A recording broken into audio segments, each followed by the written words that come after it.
싼 게 비지떡? 5,000원짜리 화장품? 일본 기업? 처음 이곳에 갔을 때 한 번쯤 해봤을 생각이죠. 믿기 힘든 저렴한 가격에 그만큼 따라붙는 편견들. 하지만 이 모든 것을 뛰어넘은 1,000원의 철학을 가진 브랜드. 우리 일상에 깊숙하게 자리 잡은 다이소와 제대로 눈 맞아 보겠습니다. 1977년 일본 히로시마 한 남성이 의문의 가게를 오픈합니다. 남성의 이름은 야노 히로타케. 그의 이름을 딴 야노 상점은 모든 물건을 100엔에 파는 방식을 선택합니다. 균일가의 제품 1만여 종을 좋은 품질로 내놓으며 전 국민의 마음을 사로잡는데요. 1990년대에는 1,000호점을 돌파했고 일본 균일가 유통의 대명사 다이소로 거듭났습니다. 그리고 1997년 한국, 외환위기를 겪고 있던 중년의 유통업자 박정부는 출장 중 다이소 매장을 보게 됩니다. 그는 이 시스템이 한국에서도 통할 수 있겠다고 생각했어요. 일본 다이소 본사와 정식 협의를 거친 뒤 곧장 한국으로 돌아와 아스코이븐 플러스라는 매장을 오픈합니다. 다이소와 똑같이 모든 제품 단 하나의 가격이라는 정책을 내걸면서요. 처음엔 일본 제품을 수입해 판매했고 운영 방식도 비슷했습니다. 하지만 일본의 시스템은 참고일 뿐 박정부의 방식으로 1,000원이라는 가격을 다시 설계했죠. 공장과 직거래, 포장을 단순화하고 효율적인 물류 시스템을 구축했습니다. 그렇게 다이소는 한국에서 독립적인 브랜드로 자리 잡았지만 일본 기업이라는 사람들의 인식은 쉽게 바뀌지 않았습니다. 실제로 2001년 일본 다이소는 한국 사업에 약 38억 원을 투자하며 2대 주주로서 34%가 넘는 지분을 보유하고 있었는데요. 한국 지분이 더 많았음에도 당시 국내에서는 불매운동이 이어지기도 했습니다. 이러한 오해에서 벗어나고자 2023년 박정부 회장의 장남 박정렬 대표는 일본 다이소의 지분 전량 인수를 결정합니다. 인수 규모는 약 5천억 원. 그렇게 다이소는 이름만 같은 브랜드가 아닌 100% 한국 기업으로 완전히 독립하게 됩니다. 싸게 파는 브랜드가 아니라 싸게 만들 줄 아는 브랜드. 그리고 이제는 한국 기업으로 우리의 일상에 완전히 정착한 것이죠. 다이소 매장에 들어가면 꼭 몇 바퀴는 돌게 됩니다. 출구가 안 보이도록 만든 매장 구조 때문인데요. 이건 단순히 편의성을 높이기 위한 게 아닙니다. 대형 오프라인 매장들과 같은 사게 되는 동선을 만든 거죠. 입구의 계절 상품부터 생필품, 그리고 계산대 앞 문구나 간식 같은 미니템까지. 하지만 다이소의 마케팅은 단순히 매장 동선만으로 설명할 수 없습니다. 진짜 핵심은 바로 균일가 정책. 1,000원부터 5,000원까지 6단계 가격대 안에 모든 제품을 맞춰놓는 방식인데요.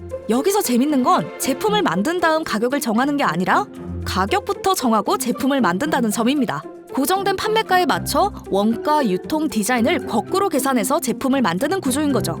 이 과정이 가능한 이유는 극단적인 효율성 때문입니다. 다이소는 광고도 없고 세일도 없고 사은품도 없는데요. 홍보 비용을 아끼는 대신 납품가를 더 깎아버리는 겁니다. 대신 협력업체와는 현금 결제, 대량 발주, 장기 거래 같은 조건을 걸고 품질과 가격을 동시에 끌어올립니다. 게다가 중간 유통 단계를 최소화해 생산자와 직접 거래하거나 자체 물류센터를 활용해 비용을 절감해왔죠. 여기서 다이소 전용 구성, 즉 PB 제품 전략도 한몫했습니다. 익숙한 브랜드 제품이라도 용량을 작게, 패키지를 단순하게 받고 다이소 전용으로 판매하는 전략을 사용한 거죠. 소비자 입장에선 익숙한 제품인데 가격까지 저렴하니 가격 대비 만족도가 자연스럽게 커지는 겁니다. 이 모든 전략을 담아내기에 가장 좋은 건 결국 오프라인 매장. 직접 눈으로 보고 고르자는 체험형 소비를 강조하면서 매장 자체를 하나의 놀이터처럼 만든 셈입니다. 특히 MZ세대에겐 가성비 아이템을 발견하는 재미가 꽤 쏠쏠하니까요. 시즌별 기획전, 빠른 신상품 소싱, 브랜드 협업까지 적극 활용합니다. 짱구나 티니핑 같은 인기 IP와 협업하거나 SNS에선 이게 1,000원이라고? 와 같은 반응을 유도하는 바이럴 콘텐츠가 자주 터지죠. 광고 없이도 마케팅 효과는 훨씬 크다는 얘기입니다. 결국 다이소는 이 가격에 이 정도면 진짜 괜찮다는 경험 하나로 어느새 살 계획 없던 물건을 들고 있도록 소비자의 심리를 정교하게 설계한 브랜드예요. 다이소 화장품을 과연 사도 될까? 다이소가 뷰티라인을 처음 선보였을 당시 5,000원 이하로 이뤄진 저렴한 가격의 제품들이 과연 피부에 좋을까라는 우려를 낳았죠. 이처럼 다이소의 제품들이 처음부터 신뢰를 받던 건 아닙니다. 그래서 다이소는 소비자들이 믿고 살 수 있도록 대중적인 브랜드와 함께하기로 선택합니다. 네이처 리퍼블릭과 함께한 식물원 브랜드를 시작으로 아모레퍼시픽, JM솔루션 등 잘 알려진 협력사와 함께해요. 마케팅 비용을 없애고 포장을 최소화하는 대신 품질 관리를 위해 법정 시험과 인증 검사를 의무 실시하고 색조 화장품의 경우 중금속 테스트까지 거치며 품질에 대한 철저한 관리를 시행했습니다. 화장품 분야에서 가격과 품질 두 가지를 모두 잡은 다이소 뷰티 부문 2025년 1분기 매출은 지난해 같은 기간보다 130% 늘었고 26개에 불과하던 입점 브랜드는 60개 이상, 뷰티 제품군은 250여 개에서 500여 개로 전년 대비 2배 늘었습니다. 메이크업 카테고리에서 대성공을 거둔 다이소는 이제 옷부터 건강기능식품, 반려동물 주식행과 영양제까지 팔기 시작해요. 특히 반려동물 영양제는 식약처에서 인증받은 기능성 원료를 포함하고 있어 집사들에게 최적의 선택지가 되어주었습니다. 최근에는 무성 고데기와 같은 가전제품 분야까지 확장하며 균일한 가격으로 온갖 제품을 다 만나볼 수 있도록 한 다이소. 다이소의 별명이 왜 다이소인지 알 것 같기도 하네요.